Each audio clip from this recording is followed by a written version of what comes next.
So it's our first day. I was a bit scattered last night. Maybe you were too.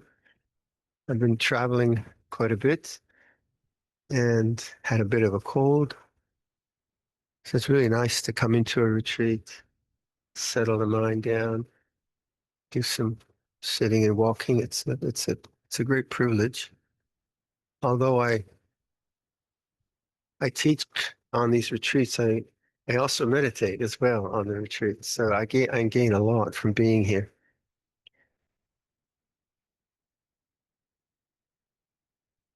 So the craft of the heart. May I suggest a constant attitude of kindness? Because if it's going to be the craft of the heart, it has to be an attitude that we bring to our day, our inner world, our outer world, the one which is both loving and kind. So whatever is going on in your body, in your mind, in the social environment, can we try to just recollect what kindness and love feels like? For instance, I mean, you know what it feels like. I don't have to explain it, but the culture, when we're developing an inner life of wholesomeness and goodness, we're reminded of actually very, very simple things we already know. You just think like as you know, I've had a lot of problems with my knees recently, and it seems the only thing I talk about is my knees or my stomach. And the way people relate to me, they look at me and say, "Oh, Bante, how can we help you? And how can we assist you?" That's the attitude you want to bring to your own mind, isn't it? Because if you can do it with me, or do it with your granddaughter, or do it with your brother or sister, you can do it to your own heart and mind. So whatever comes up, can you engage with it in a way of kindness and love? Oh, you're feeling you're feeling a bit angry today, are you? Oh, okay. How does that feel? The thing about we humans are very curious because like I can both feel annoyed and be aware of annoyance, correct? That's what makes humans very special. If I run, I mean, we all know this, but if I simply run with the annoying thoughts, then I become annoyed. If I think I shouldn't feel annoyance, then I repress it. But if I engage with the annoyance in a way of loving kindness, oh, annoyance, how are you? I haven't seen you for 2 weeks or 1 hour, whatever you want. You're still engaging with the mood, but you're putting into the stream of consciousness the heart. So you're engaging with the heart rather than with the head. If you engage with the head, then you usually analyze and think more. Oh, I shouldn't be annoyed. I'm a monk, and monks should always love everyone, and anyway, they deserve it. And so the mind just keeps running with it, thinking. So the whole point of, I think, a retreat is to learn how to disengage from thinking. Now, disengaging from thinking is not the same as repressing thought, certainly not the same as indulging thought. So what did we say the Thai way of that was? Did we have a word for that? Bot salat. And anyway, which I always ask Vibun, what are the Thai words for this? But you know what the word disengage is. You just you don't engage it. You don't pick it up. You don't go there. But it'll still come up. Its nature is to come up. And that is really the challenge of letting go. The challenge of letting go is also letting be, and either neither following nor repressing. And that act of letting go is an act of kindness, an act of care. So for me, it's down here, it's down in the heart. And that's a very, very simple activity of moving from thought in the head down to the feeling in the heart. Say when I was coming up for breakfast and the the cook and gardener, the main cook and gardener, who I know now for 6 years, and I forget their names again. Um, they have a child now, I think 7 months old. And what's more cute than a 7 month old? I mean, if you don't own it, if it's not yours, but just to kind of engage with a child and then feel the heart. That's in the heart, isn't it? You're not thinking, oh, 7 months old doesn't look big enough yet. Should be bigger, blah, blah, blah. It's not that. You're connecting with a human being with loving kindness. That's very simple. So we have that in us. Now connect to your own inner world with that same sense of open-hearted acceptance, open-hearted acceptance. Huh?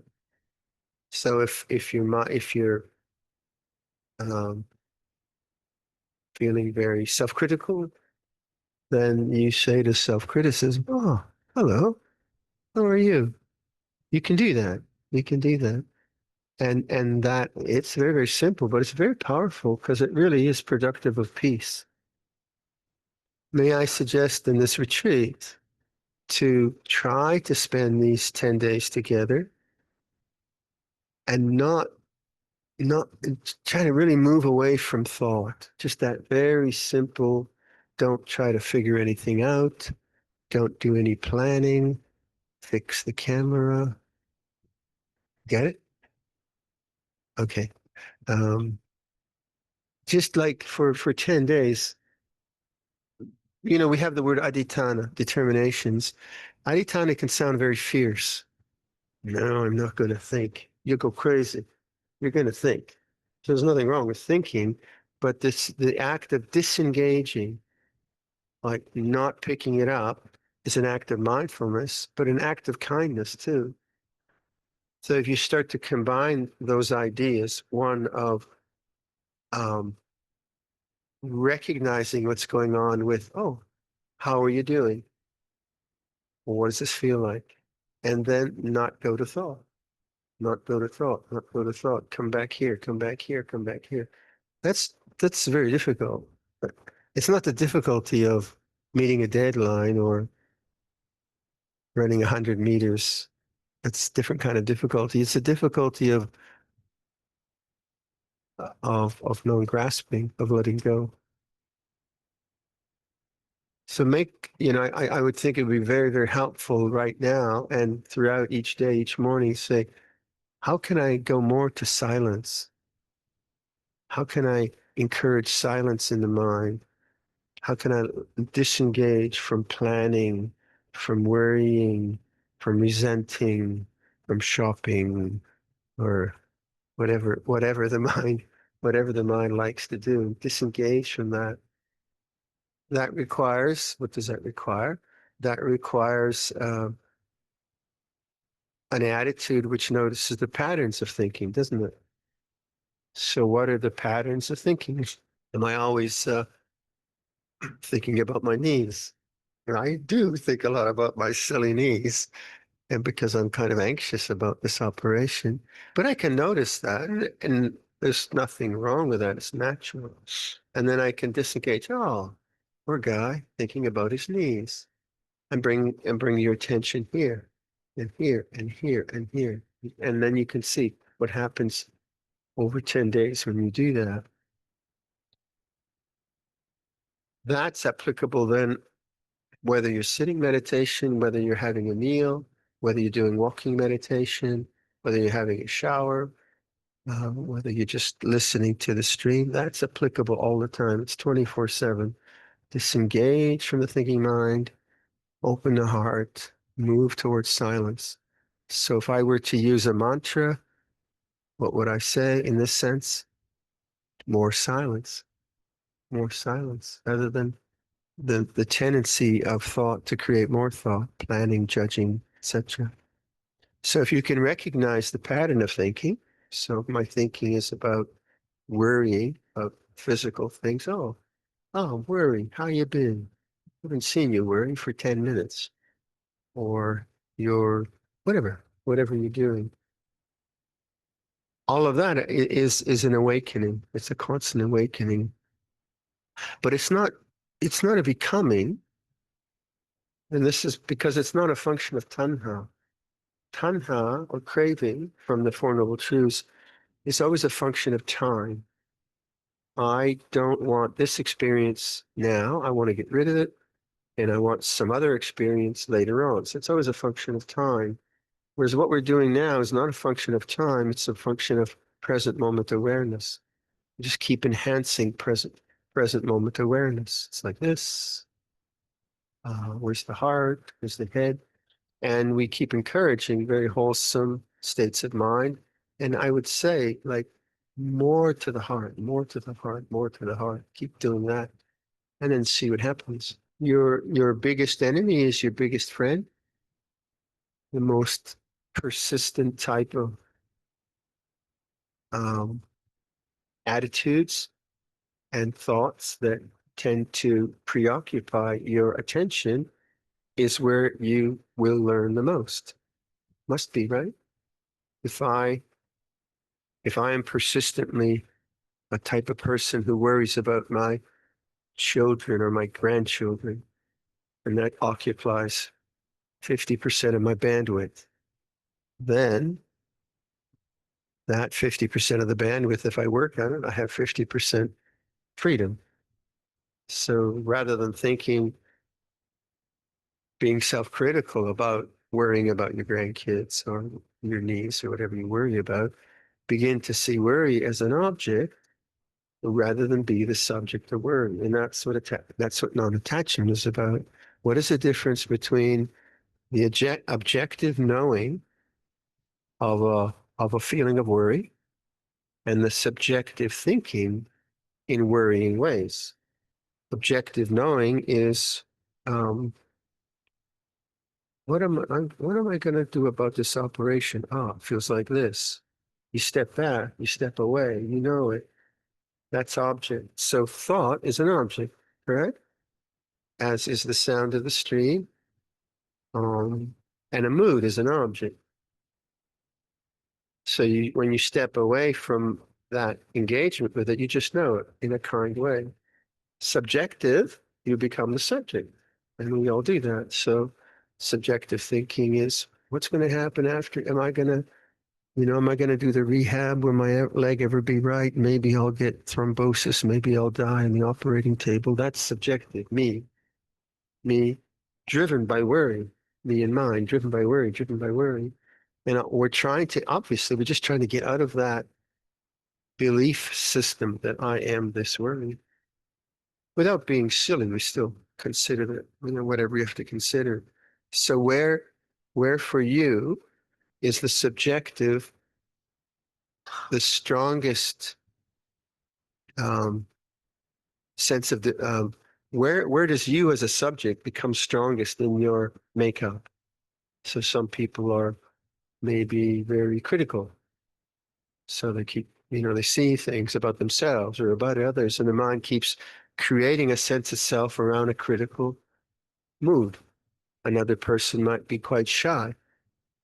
So they're all, people are watching me, or am I doing this right? Or maybe I did it wrong, or I shouldn't have done it this way. Maybe they're fearful. But the sense of self gets reborn again and again and again through that fearful mode. Another person maybe just likes to create stories and writes novels and books in their head, and then the bell rings, and that person likes that. So the sense of self gets created by a type of mood, and that mood is a habit that we develop, and that habit is what we call anusaya. Do Thais use that? Yeah, you use that. So anusaya is a latent tendency towards a self story. So my latent tendencies towards self stories tended to be towards like self-criticism and fear and worry. So the sense of me as a person would arise dependent on an old habit would come out. So if I was, I'd go into, like when I was a teenager, I'd go into a room and I'd feel very shy. They're looking at me, something like that. And then that carried on into early adulthood. But I can know, once I start to know fear, criticism, fantasy, whatever you want as an object, I begin to enter into the realm of freedom. But if I don't know this as an object, if I'm always a subject, there is no chance for freedom. No chance for freedom. So it's this disengagement. This is what I mean by disengagement. You're not getting rid of it, you're just knowing it in a kind and gentle way. And then if I can then combine that with the heart, coming down to the heart, then you start to feel peace. You start to feel peace because you're no longer identifying with the moods, with the thinking. You're identifying more with kindness, with the heart. It does work. You just have to trust it. It does work. We're all very good people. We all, we live good lives. We live exemplary lives. But we're not perfect. We get upset or whatever. So try to keep remembering, like on this retreat, no matter what happens in your mind, you're doing something difficult. How many people have the courage just to watch their minds for 10 days? I don't think that many. Can I? I think it's quite uncommon.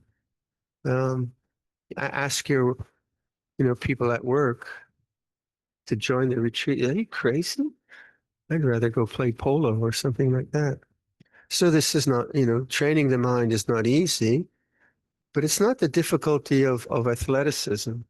It's not like climbing a mountain. It's the difficulty of letting go, the difficulty of not grasping and not creating. So it's much, much more subtle. So be kind to yourself. And then I may also suggest you enjoy a cup of coffee. You sit outside and you look at an orchid. You see, for me, I think gardeners have done such a beautiful job, haven't they? For me, a lot of these plants are house plants in Canada. So they're in little pots. And then I see an orchid on a tree or these, this lovely effusion of green things is an absolute delight to my mind. That's mudita. We have a capacity to enjoy beauty. Like this beautiful bird this morning. What's the name of it? The one that was singing all the time. It's so common for you. I don't hear this guy. It was so beautiful. It was just so beautiful. So you can also uplift the heart with beauty. But it's not the beauty of a new Gucci handbag. It's a different different kind of beauty. It's the beauty of nature. And when are we aware of beauty? It's when we let go of the ego thinking, aren't we? Like if I'm walking from the Dhanasala to my kuti, and I'm just thinking, oh, I ate too much, too many blueberries, bad monk. I'm never going to notice the orchid or whatever. So there is so much beauty here, just the color green. So do also like just relax the mind. Take your cup of tea or cup of coffee or whatever, and just sit and look at green or look at shape. Let it come to you. Not try to do anything. Listen to bird sound. Um, One very nice thing to do here is to listen to the river. I find that, Luangpor Cha's stillness flowing.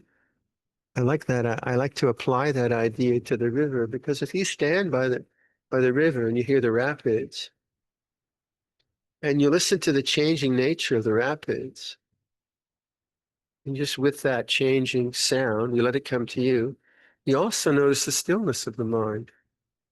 Because for there to be the capacity to notice change, there must be something which is unchanging. So in the listening to the river,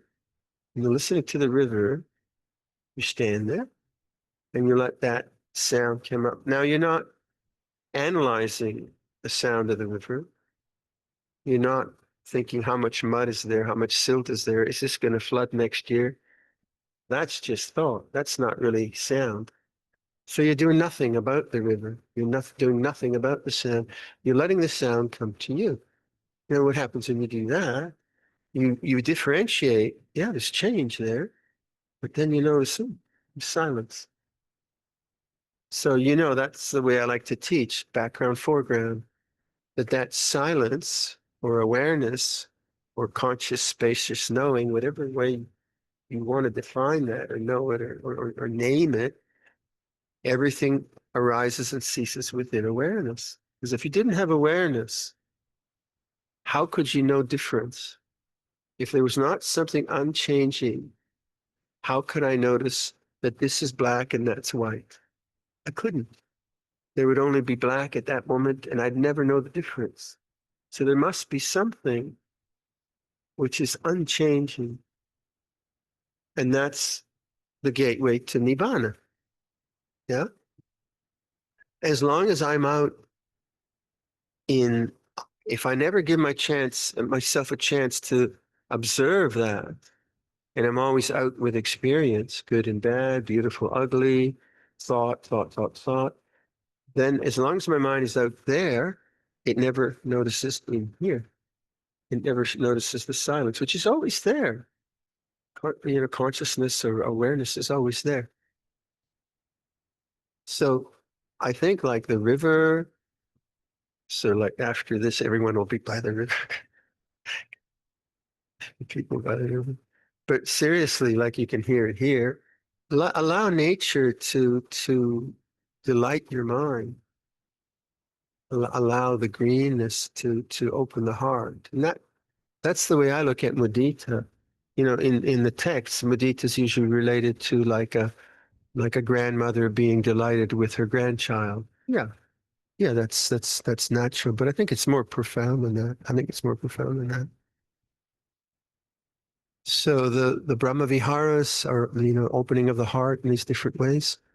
Um, and the thing about the Brahma Viharas, they're not about desire, and they fulfill the heart. Very important.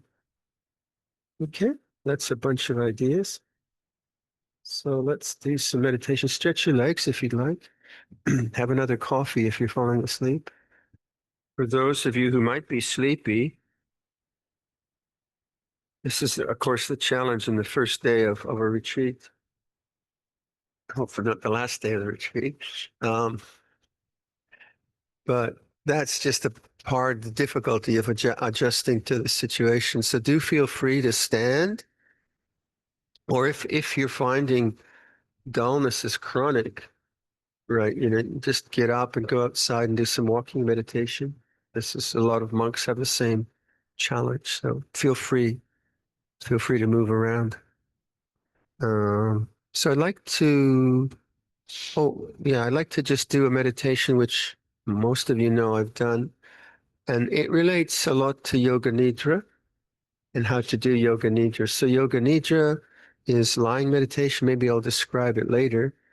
But what this meditation is trying to bring us to is that the body is a changing formation in awareness. So awareness is bigger than the body, rather than awareness is in your brain or in your head. That's its idea. So this meditation is about bodily feeling. It's not about concepts. So when I ask you, the language I like to use, as I think most of you know, I say, make conscious the feeling in your right hand. So why I use the word make conscious is because I'm trying to differentiate with focus on. And that to me is important. Because if I say to myself, well, if I just feel the hand, my left hand, and I just wait, then although my attention is localized, I just wait. Suddenly or slowly, the feelings in the hand become conscious. Now, if I'm focusing on it, then I'm really concerned about the hand. But actually, what I'm concerned about is the silence of awareness. And I keep going back to the silence of awareness. So by localizing attention on one part of the body and feeling it and allowing it to come into conscious, I'm emphasizing the silence of awareness, the silence of knowing. Then I go to another part and another part. And finally, I go to the whole body awareness. And if you kind of get a feeling for it, you see that the body is an object arising and ceasing in awareness. Not conceptually, you actually notice that. That's the sort of principle I use in this meditation. So that'll last, I don't know, it'll last like 10 or 15 minutes of meditation. The meditation is 45 minutes. So just after that, you just carry on in the way you best can. So please take a meditation posture straight enough. You can stay with the energy, bring attention to sound, allow sound to come into consciousness. Notice how I said that, allow sound to come into consciousness. So my attention isn't going out to sound. I'm practicing receptive awareness.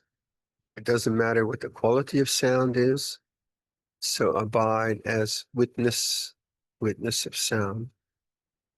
Change the sense door. Feel your hands and allow the feelings in your hands to become conscious. So you wait, and the sensitivity and warmth of the hands comes into consciousness. Now return to sound.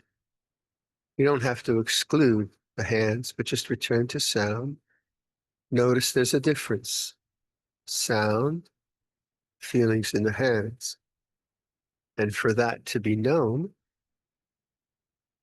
there must be something which is not different, which is the same. So feel your hands. Listen to sound. Is awareness different in listening to sound? Is awareness different in feeling the hands?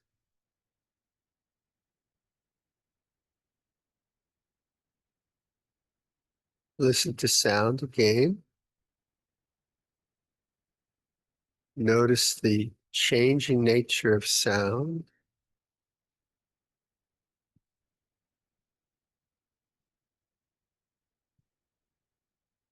Feel the hands again.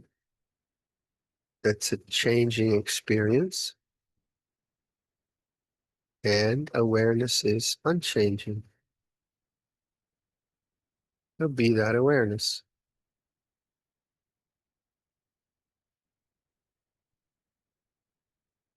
So although we're localizing attention on objects, our concern is more the awareness itself, not the object.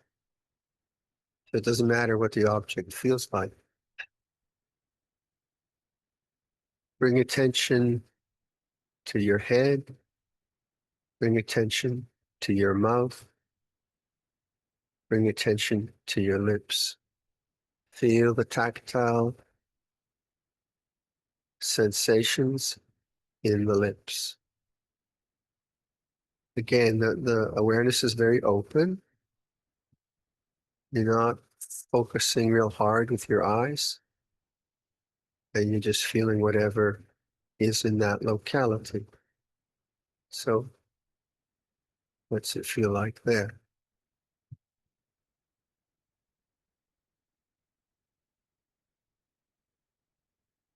So you're waiting, knowing.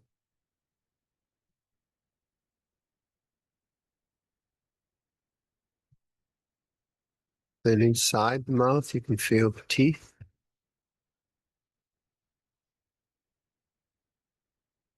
the tongue, the upper and lower palate.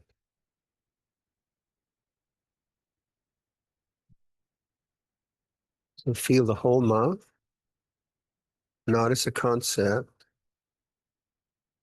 but as changing sensations in awareness.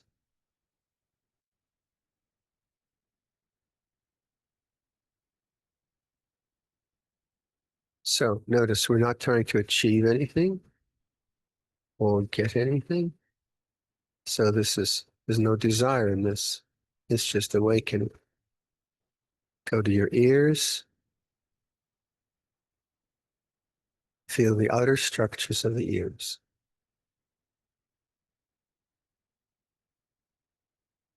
Waiting, knowing. Inside the ears, in the ear canals.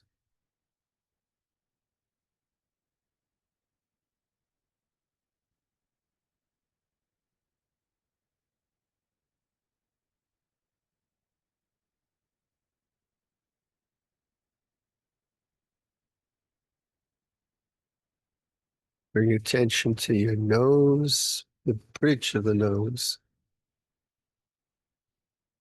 Allow sensations to arise into consciousness. So don't squeeze your eyes trying to see some point of sensation. That's a different practice. Just allow that to come in. Feel the nostrils.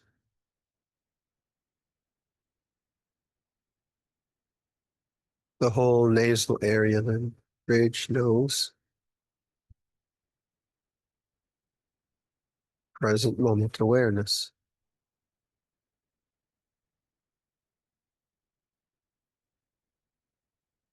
Waiting, observing.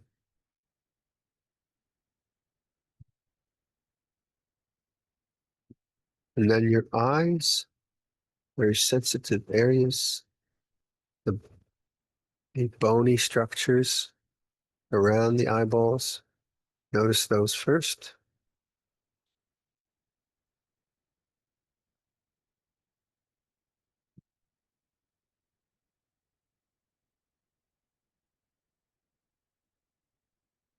And then the eyes themselves.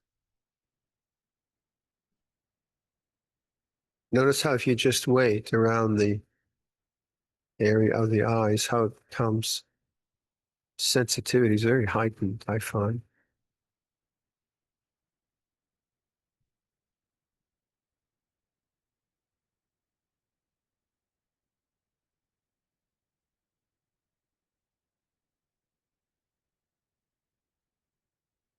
Remember, you're not trying to find any special thing, you're just noticing what is.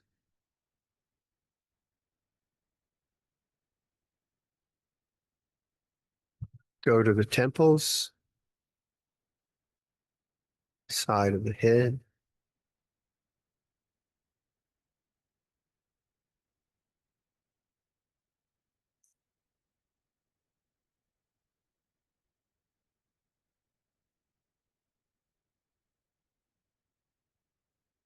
Feel the top of the head.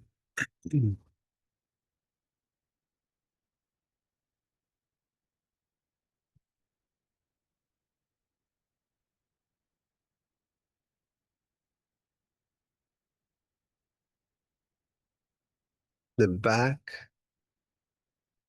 of the head.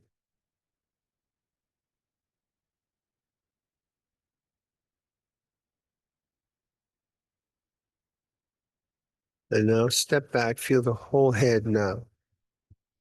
The jaw, mouth, the nose, the eyes, forehead.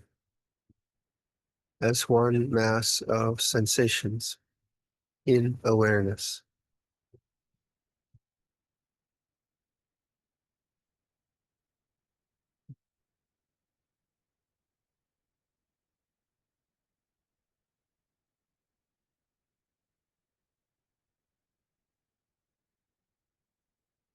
Keep letting go of past, future thinking. Feel the neck, feel the throat.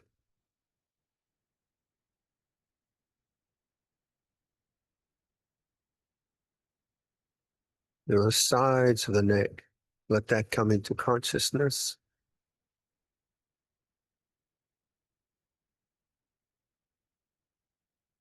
Feel the back of the neck.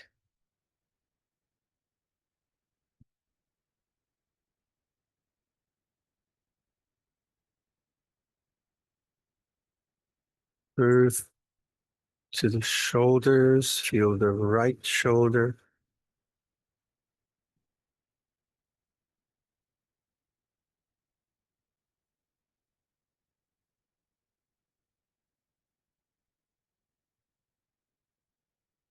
So each point is a way of returning to this background, open, silent knowing. That's what we're encouraging. Feel the right arm, the upper arm, inside the arm, the warmth of the inner arm against the body.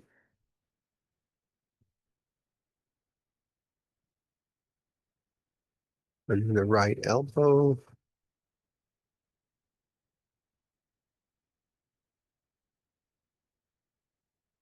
The right forearm.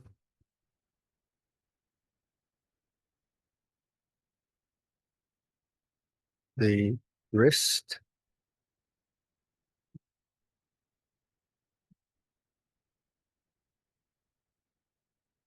Thumb.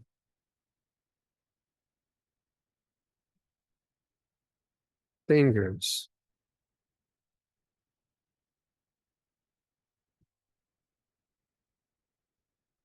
Palm of the hand. Back of the hand.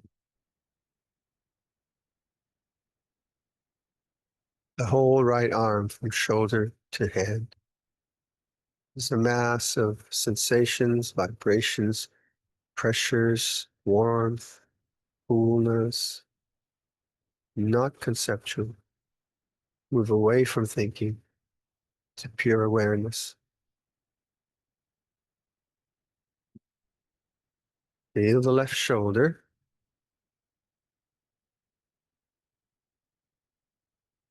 Let that come into consciousness.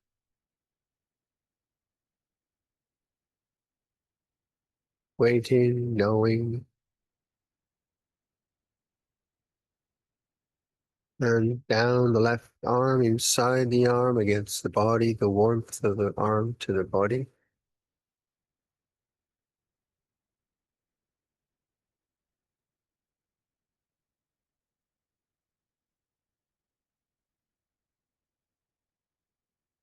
The left elbow.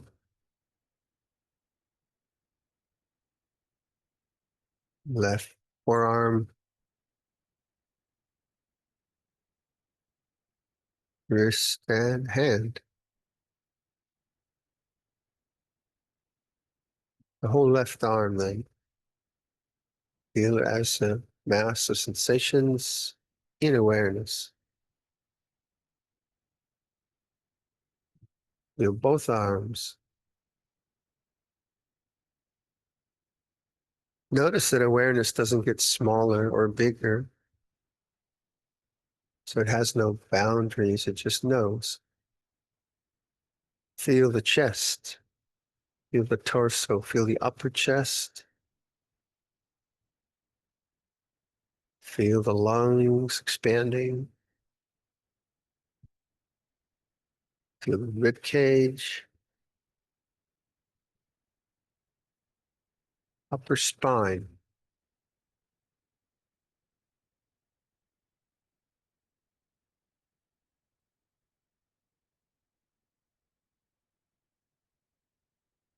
Feel the lungs. If you can, notice the heart. So this is in awareness. Body is in awareness. Abdominal area, down lower, front of the abdominal area. Feel your stomach, perhaps intestines.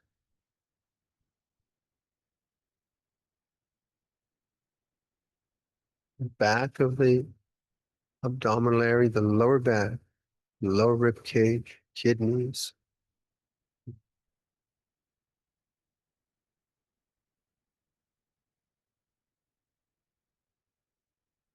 Notice the quality of awareness is unchanging. The body is changing.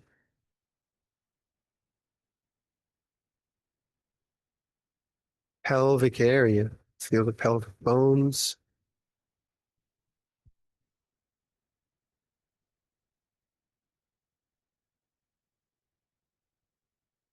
Organs in the pelvic area.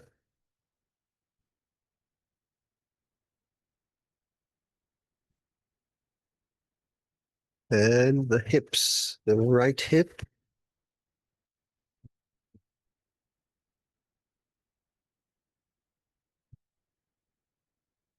the right thigh. This is in awareness. The body is in awareness. Right knee, pressure, pain, sensation. Lower leg, the shin calf, the right side.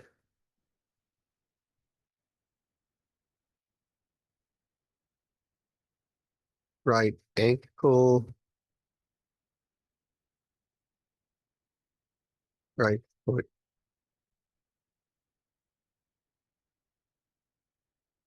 Whole left leg then, from hip to foot. Whole right leg, I'm sorry. Whole right leg, hip to foot.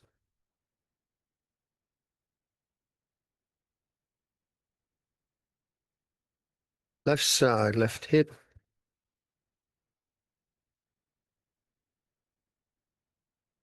And thigh, knee.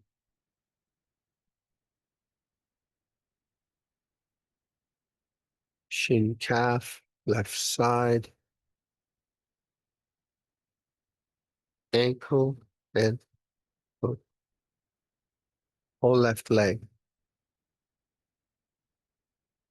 So now step back, both legs, gain awareness, not concepts. Torso, both arms, neck, head. Now whole body awareness. Here, awareness knows body is sensation. No need for thinking.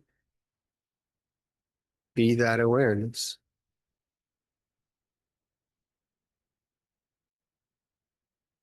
Notice awareness has no boundaries.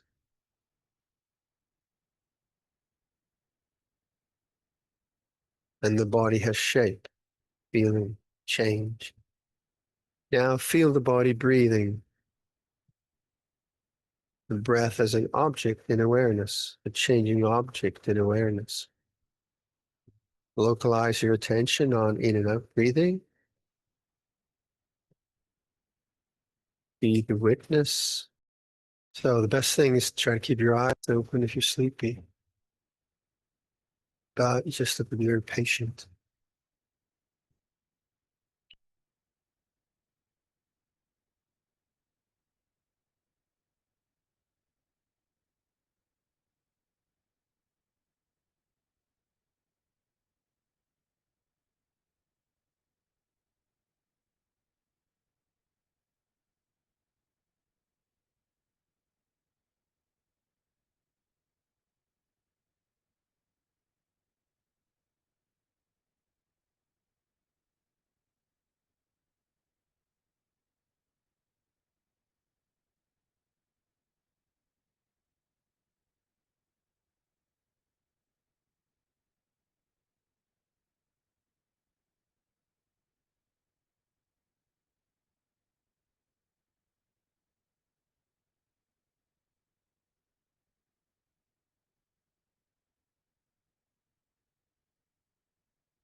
So a lot of us are sleepy, including this old monk.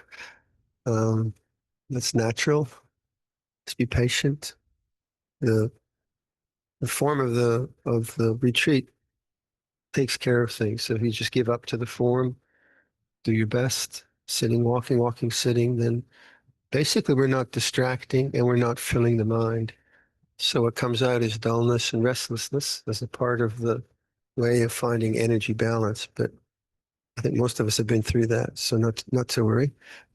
I'll talk about walking and lying down meditation after this afternoon, but for now we have a session till 11 o'clock, till lunchtime.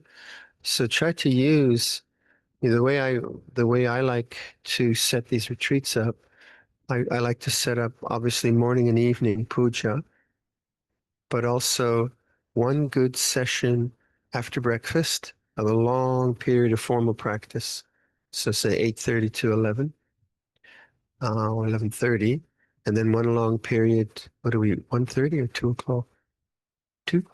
From 2 till 5 or whatever. So you have this long chunk in the afternoon, 3 hours, and then a long chunk in the morning. And it's very helpful. Just try to stay in the awake mind, disengage with thought, know the way things are. You just do it moment upon moment upon moment, and do it for long periods of time. It's very much the forest tradition, long periods of what we call formal practice. And then that sort of builds up where you notice the wandering mind or the worrying mind, whatever, better and better. But I would suggest that during those periods of formal practice, don't read, um, don't have endless cups of tea, don't distract, and keep it as a kind of formal structure. You'll find that very, very profitable. Um, whatever posture you take, lying or sitting or walking, standing is fine, as long as you get that sense of like, this is a formal period of meditation now. It's not me just kind of wandering around and checking things out. That's you can do that anytime afterwards. So you dedicate that morning chunk after breakfast, the morning chunk in the afternoon, and that has a really good effect. That's the way I like to kind of set these retreats up. Right. So is there a bell at 11 for lunch? Yeah, me, Mike. Okay, so carry on, sit, walk, stand, lie down. And we'll see you at 2 o'clock. And for those who are online, I realize that maybe you're in your own homes and you don't have the structure that we have here on retreat. But if you can, map out like a next hour or hour and a half, make it distinct. So wherever you are, whatever time zone you're on, make that timing distinct and wait until the bell rings to that time. Don't just kind of think, well, that's enough. You'll find that really helpful because quite often extending like you want to give up after half an hour, staying with that 15 minutes really calms the mind because you're getting restless.